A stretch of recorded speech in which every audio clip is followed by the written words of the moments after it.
ยินเสียงดังกล่องพัดไปทั่วท้องถิ่นดินลาเดกะซุ่มหา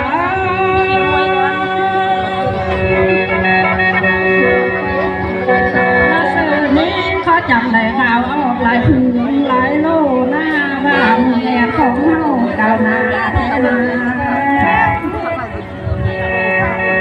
ซึ่งพี่น้องเราเอ้ยมีสายดีลาเสือนี้นี่ซาหลงใส่อันนี้ยาวแล้วหลอกกระซุ่มมา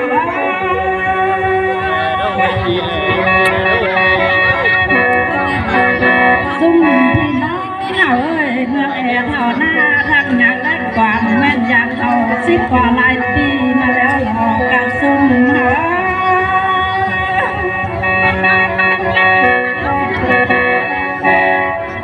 ละเสือนี้แม่นคอยขอส่งเสียงหาพ่อแม่และพี่น้องผู้อยู่รักแดนไกลนั่นเองกระซุ่มหา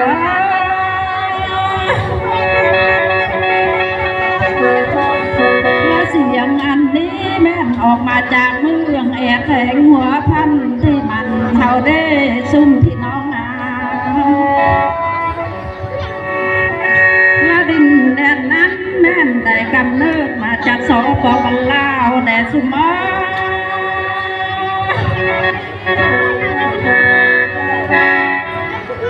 และฉะนั้นลาวของเฮาได้จำได้มีเอกลักษณ์แท้นา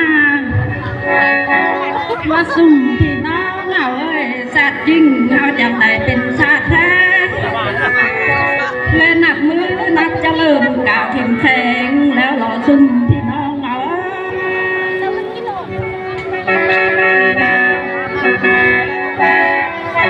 ซุ่มพ่อแม่และพี่น้องหัวทั้งดินหัวพันเฮา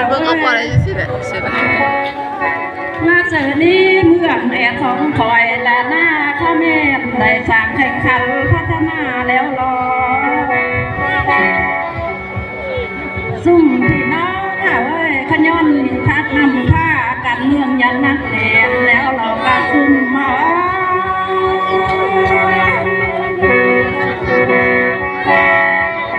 ขณะนับถึงเศรษฐกิจนั้นของเฮาแม่นจะเริ่มดาวแล้วเด้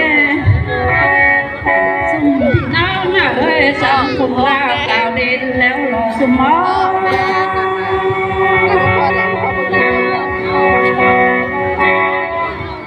อันนี้เอาผสมเป็นบัตรเมืองที่มันจุดสนสังบันตาเผาของลาวแต่ซุ่มมอ